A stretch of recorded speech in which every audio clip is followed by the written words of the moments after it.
ஏங்க நெறைய மீடியால பார்த்தீங்கன்னா, இப்ப அதான் ஒரு ட்ரெண்டிங்கா போயிட்டு இருக்கு. அதான் எல்லாருமே அதான் 80,000 வருமா? எதிர்பார்க்குறாங்க. 80,000 வருமான்னு யாரோ ஒருத்தர் சொல்லிடுறாங்க. அது ஒரு விஷயம் கிடையாது. ஏற்கனவே போன வருஷம் 2025 மார்ச்ல பார்த்தீங்கன்னா, ஜான் மெல்சன் சொல்லி ஒருத்தர் அப்படிதான் சொல்லிவுட்டாரு. 33% தங்கம் குறையும். நான் அதுக்கு அகைன்ஸ்ட் நம்ம கலாட்டாலயே கூட ஒரு தெளிவான ஒரு விளக்கத்த சொல்லியிருந்தேன். என்னன்னா, இவரு எப்படி கடவுளா இவரு? 33% விலை குறையும் பெர்ஃபெக்ட்டா சொல்லியிருக்காரு. அது மாரி ஒரு பெஞ்ச் மார்க் 80,000ன்னு சொல்லி போட்டு வுட்டாங்க. நெறைய பேர் அத நம்பி அந்த 33% குறையும்னு நெனச்சுட்டு இருந்தாங்க. ஆனா, மாறா என்ன ஆயிடுச்சு, அடுத்த 1 வாரத்திலேயே கிடுகிடுன்னு விலை ஏறிடுச்சு. ரூ. 8,000 இருந்த தங்கம் கிட்டத்தட்ட ரூ. 16,000 வந்துருச்சு. புலம்புனாங்க. ஐய்யய்யோ!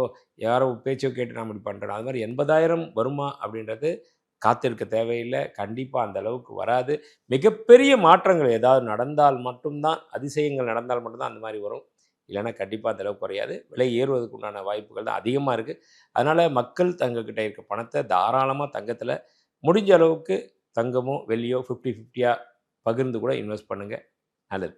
Naga's Art and Pasta Combo Offer. Buy now.